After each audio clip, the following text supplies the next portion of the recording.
Hi, I'm here to do a short video on how to end suffering. Hopefully it is going to be short because there really isn't much to say.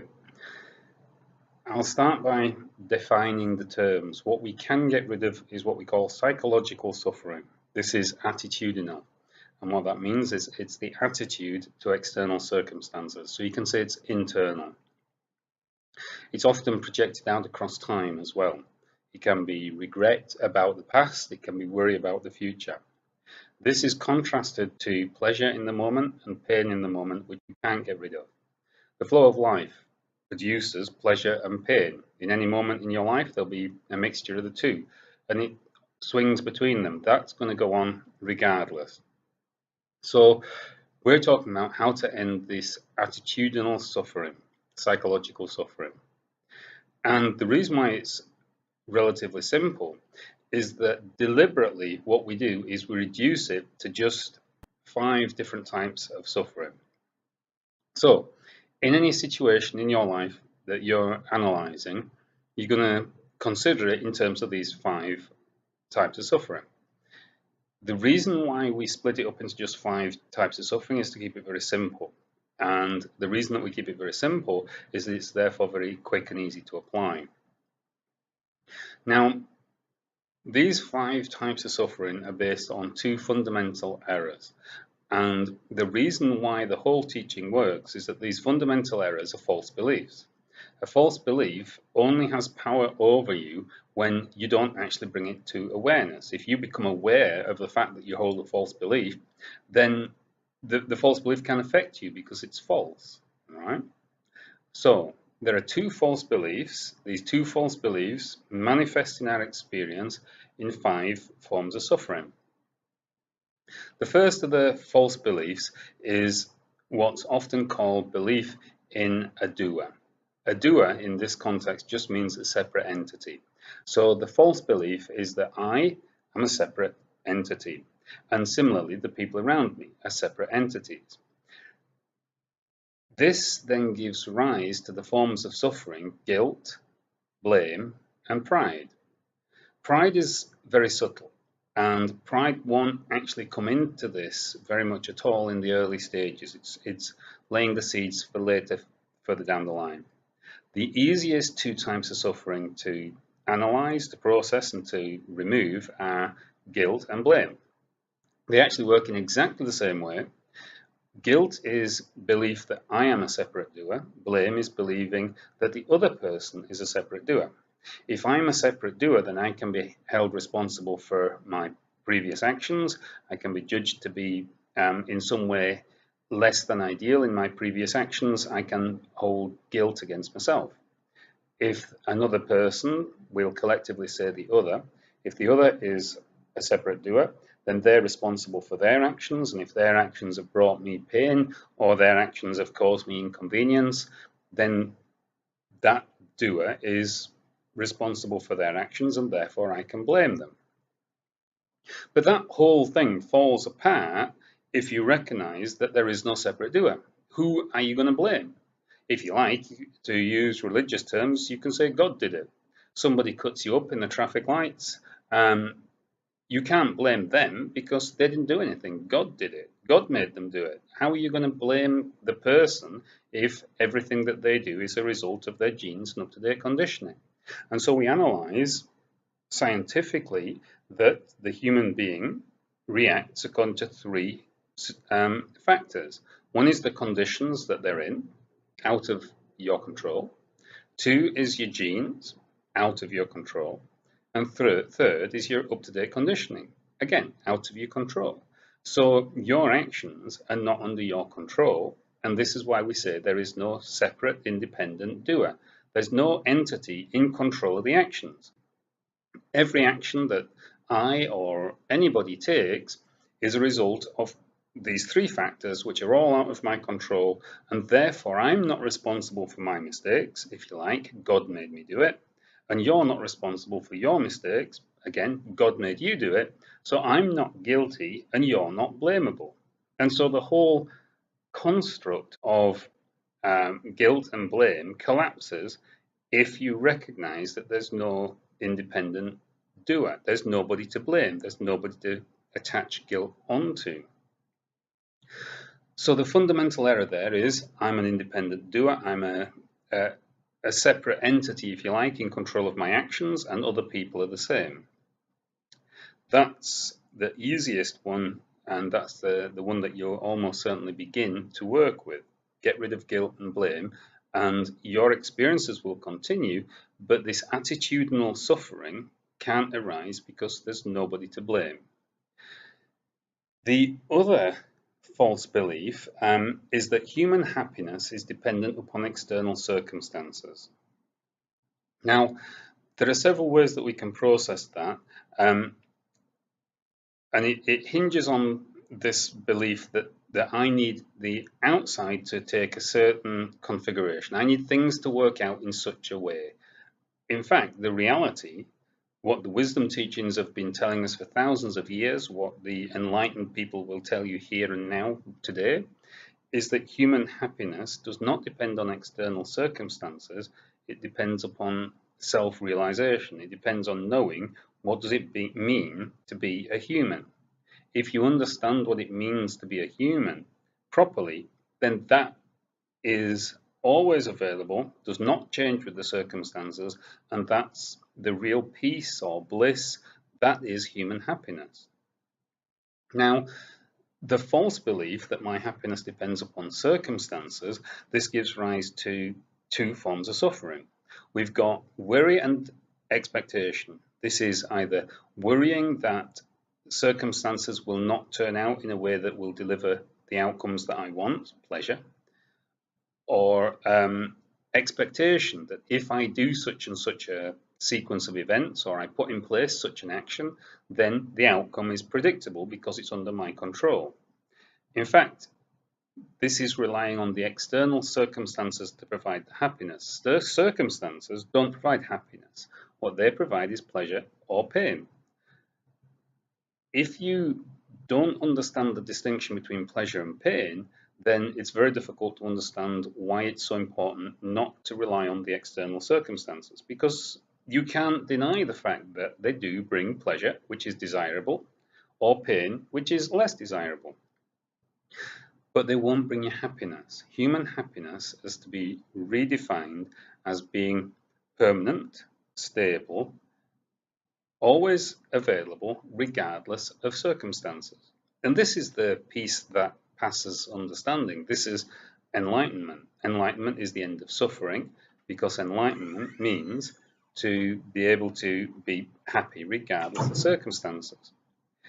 If you rely upon the circumstances to make you happy, then your happiness is always going to be out of your control. Sometimes you'll be happy when things work out to plan. Sometimes you'll be unhappy when things don't work out to plan, and therefore you will never achieve permanent, stable happiness.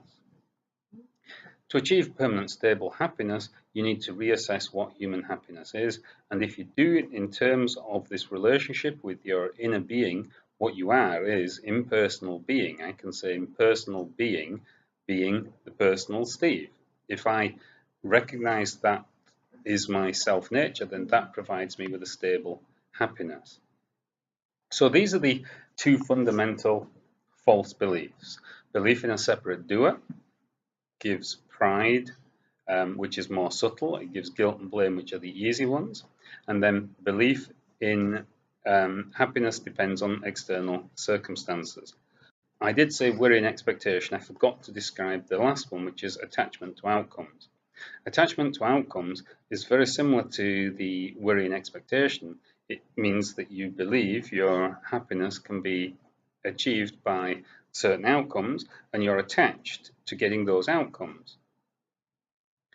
Now, it does get a little bit subtle here in that you are allowed to have preferences. There's nothing wrong with preferring pleasure over pain, and it's a common misunderstanding. You've got to be unattached. You've got to be indifferent. There's a world of difference between being not attached and being indifferent. When you're not attached to pleasure, for example, you prefer pleasure, and if you have a choice, pleasure and pain, you're going to naturally choose pleasure. It's instinctive. It's on a biological level. You will, like all sentient life, you will prefer pleasure over pain. That's not something that you have to stop, but what it is you're no longer attached to getting that pleasure. You're no longer attached to avoiding that pain. And the reason why that is so important on a fundamental level is that happiness does not depend on external circumstances. If you are attached to the external circumstances, then your happiness is in the hands of factors out of your control. It's dependent upon circumstances. Sometimes they'll be favorable and sometimes they won't, and therefore you cannot get lasting happiness. If you believe that your happiness is dependent upon external circumstances, you're destined to never have permanent happiness. It's actually human destiny to have permanent happiness, but in order to do that, you need to redefine what it is. You need to know what it is that makes a human happy in order to be able to get it. If you don't know what you want, then you can't really expect to achieve it.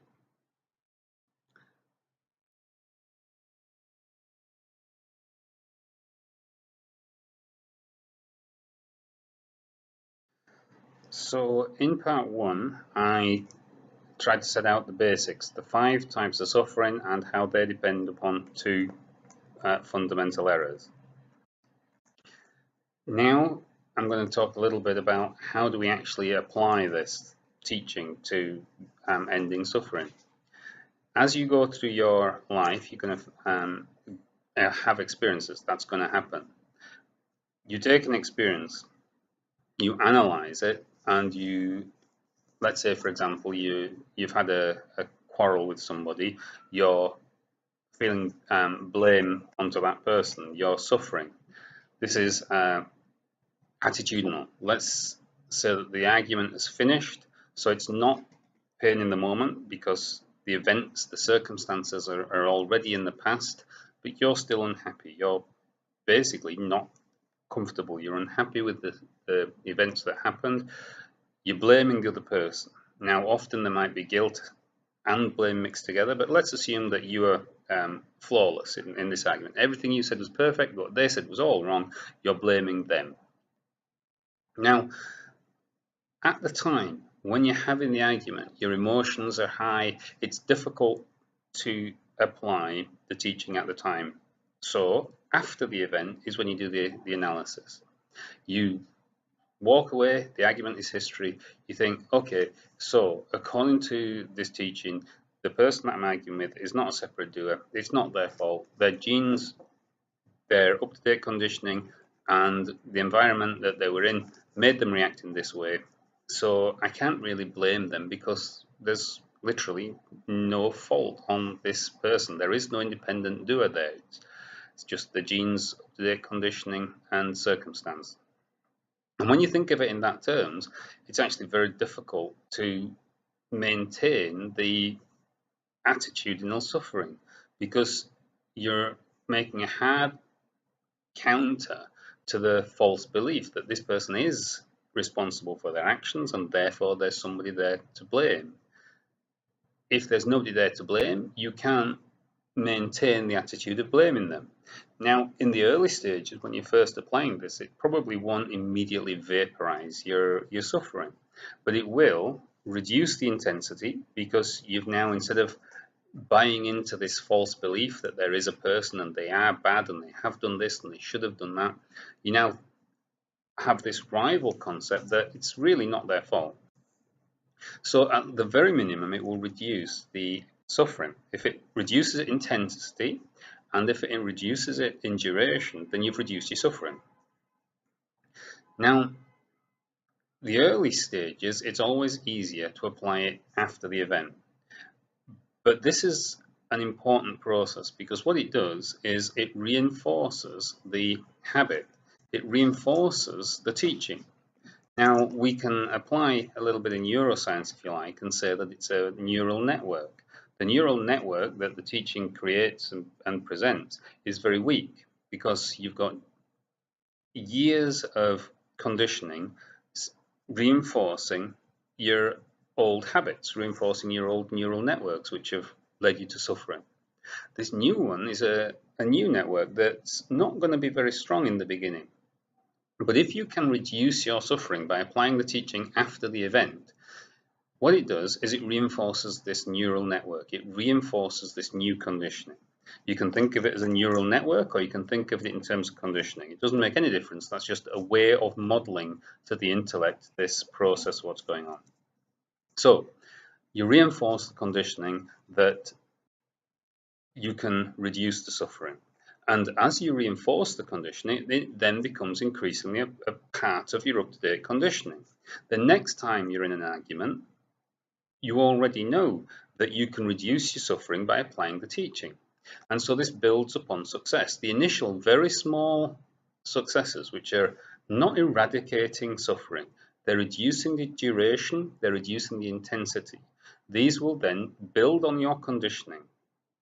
In terms of neural networks, they become reinforced. In terms of conditioning, your conditioning is changed slightly. So you start by applying it after the event, and because it's deliberately made as 5 very simple forms of suffering, and in terms of the 2 fundamental beliefs, there's only 2 beliefs, then it's very quick. And so with a little bit of practice after the event, increasingly you can apply it as the event is happening.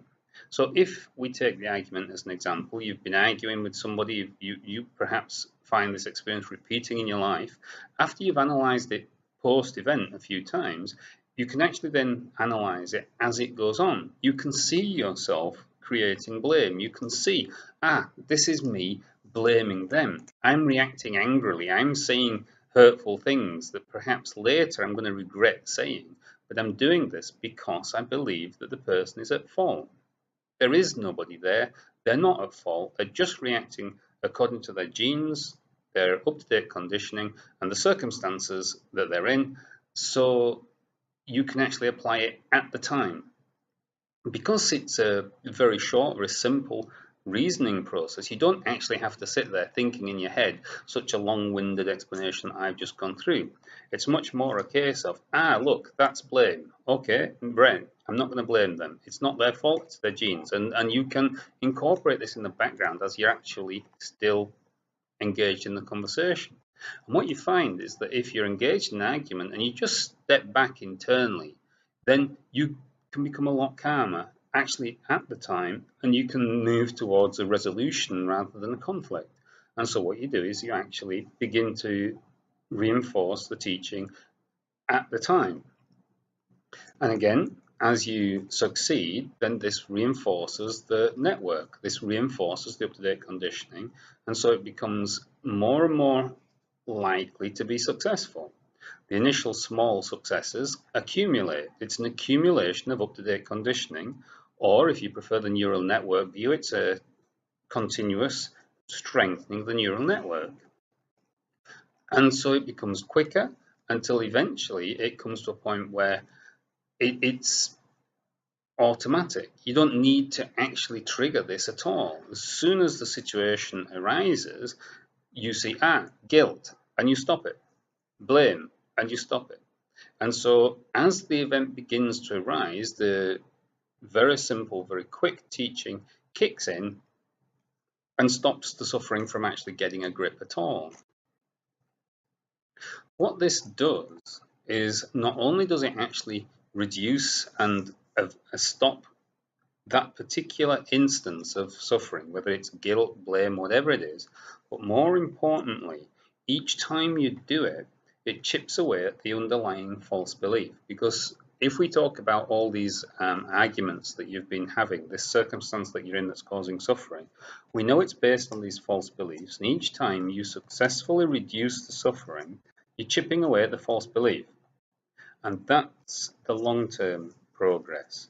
It's important to stop each instance of suffering as it happens. It's important for 2 reasons. One is we don't like to suffer. We're trying not to suffer.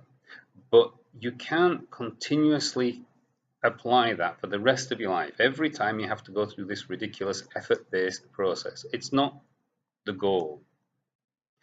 What happens is each time we apply it, we chip away a little bit more of this false belief. And eventually the false belief becomes completely removed. It's a false belief. It can't affect us when we recognize it's a false belief, and so eventually the false belief that I am a separate doer is dropped. You don't believe it anymore. And what happens then is that in terms of your up-to-date conditioning, your conditioning has now changed through successfully applying the teaching. It forms layer upon layer of conditioning until eventually your dominant conditioning is that you don't suffer. The suffering doesn't arise. In terms of the neural network idea, which again is just another model, it's just another way of describing the process that happens. In terms of the neural network, the dominant network is now the non-suffering network that you set up in the beginning that was very weak, and through repeatedly using successfully this network, you've reinforced this network and you've reduced your original starting networks. So by either model, what actually happens is that your suffering becomes shorter in duration, shorter in intensity.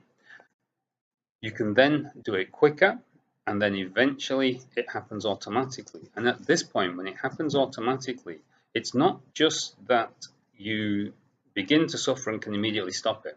It's that the suffering doesn't arise at all. And that is effortless. And that is the end of suffering. It's not the ability to stop each suffering. It's not a case of being able to counter each arisal of anger, each arisal of blame or whatever. That's not what's going on here. By chipping away at this unconscious belief, when we finally remove it, the actual entire mechanism itself collapses. And then through the practice, then through the effort, through doing the actual observing, we reach a point where you just don't suffer anymore. The suffering can't arise because we've removed the actual false beliefs upon which the suffering mechanism is based. And what that means is it's not a case of you doing anything. It's a case of you're not doing anything now. You're not doing the suffering mechanism. You are not adding on the extra suffering. The experience is still there. The circumstances are still there. The person that you're discussing with is still in your face, pointing their finger at you. Whatever the circumstances are unchanged. But what changes is your attitude. Internally, you're not suffering about those circumstances. You're not suffering because the mechanism, the additional psychological suffering is just simply not being added. The mechanism stopped working. So the point, the reason why I'm stressing this is it's not something that the individual doer is doing. There is no individual doer. There is no doer to do anything. It's not doing. It's not doing the mechanism to add suffering onto the experience. The experiences, the circumstances are still there. You're just simply taking the experience itself. The pure experience is still there unchanged, but you're no longer adding on to that experience this psychological aspect, which is the suffering. And that's the objective. Remember, the objective is not to end the experience. The objective is to end this mechanism that adds suffering onto the experience. And so once that is achieved, you can then recognize that you're still able to partake in the world. You still experience just the same as you did before. You still see the same things. You still perceive the same world. It's an attitudinal shift. You no longer artificially add this unnecessary suffering onto your experience. And what this means is that you're still part of the world. You're still a stable, sane individual. You're not some hermit sat in a cave. Nothing external changes. It's just purely an internal shift. And this shift is the end of suffering. The suffering just doesn't arise. So what I've said with the example here of blame applies with all of these 5 forms of suffering. Let's say in the beginning, it's going to be easiest to process guilt, which is blaming yourself, and blame, which is blaming the other. Once you process those, you reinforce the new network that doesn't entail you suffering. You then find you might not be suffering guilt, you might not be suffering blame, but you might notice that now it shifts slightly. You're still involved, for example, in worry. you're still worried about what will I do financially when I retire? Who's going to pay the school fees bill? Whatever it is, you've still got all of these worries going on. And then the same process will apply, because this is why we have two fundamental false beliefs. They're not the same, they're interconnected.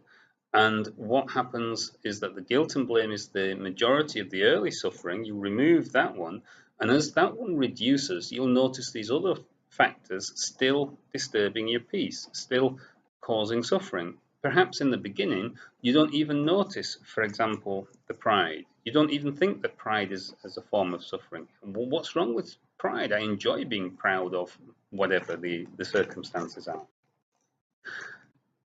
As you improve, as you remove the gross suffering, then the subtle suffering becomes more significant. And eventually what happens is that you remove all the suffering. In the beginning, you're more interested in not getting so angry. You're not interested in the subtle stuff. Later on, it will become more important to you to reduce the subtle stuff as well. It's a learning process, and it starts easy, and it sounds like it gets more difficult, but it only gets more difficult in the objective sense, if you like, from let's say, for example, grade 11 work is more difficult than grade 9 work. But if you're a grade 9 student, grade 9 work is difficult. And so in the beginning, the suffering that you're removing is the more gross suffering. Later on, you're dealing with more subtle stuff, but you've also got more skills in doing it because you've removed successfully the earlier stuff. It's becoming more and more real to you rather than theoretical. And I want to talk a little bit about belief, whether you have to believe this, because it's a common question. Do I have to believe that there is no doer in order for this to work? And the answer to that is simply no. You do not have to believe anything. This is not some guru belief-based, faith-based system.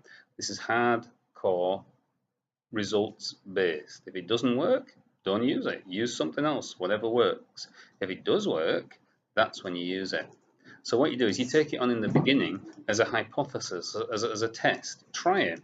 And if it works, then it justifies being adopted. And if it doesn't work, then it doesn't work. It doesn't justify adopting it. It doesn't work if you strongly believe that you are a doer. And if you're really not able to give it a chance to work, then it won't work, in which case you have to adopt some other strategy. But if you are prepared to adopt as a tentative hypothesis, that's what all it needs to be. It could be the case. Let's adopt it, let's give it a try and see if it works. And it becomes what you can call self-reinforcing. First of all, you tentatively try it with no belief. You don't have to add faith to it. You test it. You find it works, and then it self-reinforces. All right? So the answer to the original question that I posed, do we have to believe that we're not a doer? Do we have to believe that our happiness is internal, not based upon external circumstances? The answer is you don't have to believe it. You have to try it. Whatever works. And in my experience, it does work. It works in many people's experience. Try it for yourself and see if it works.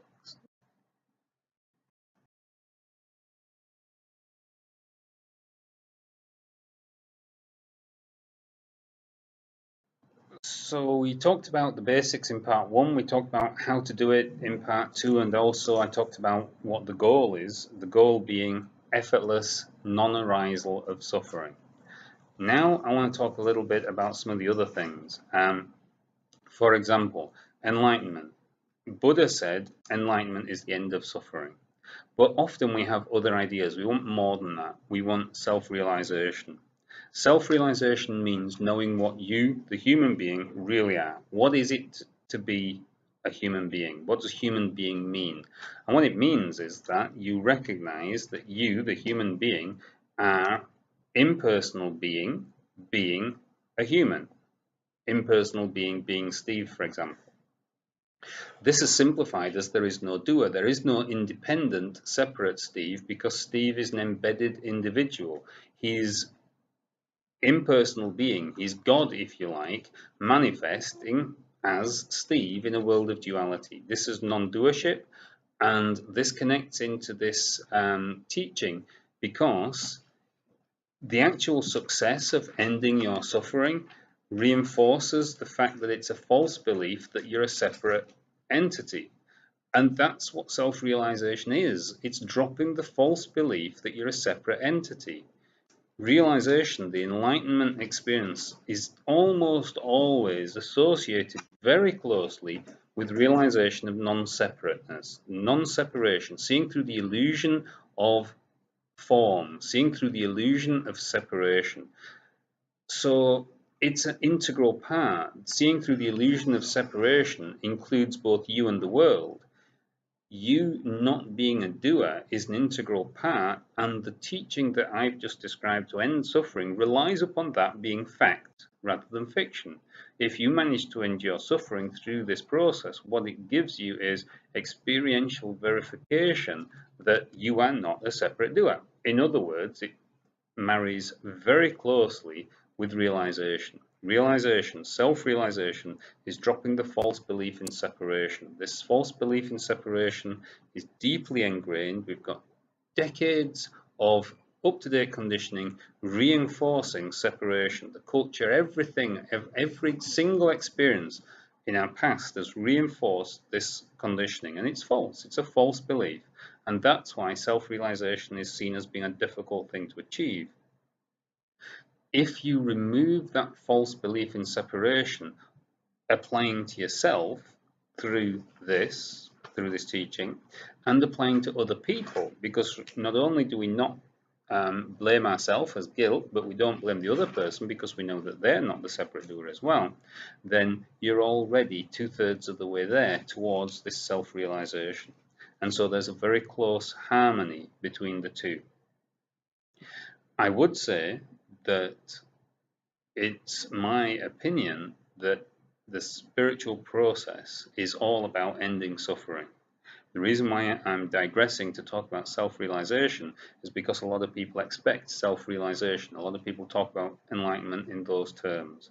Self-realization is definitely something significant, and ending your suffering helps with self-realization.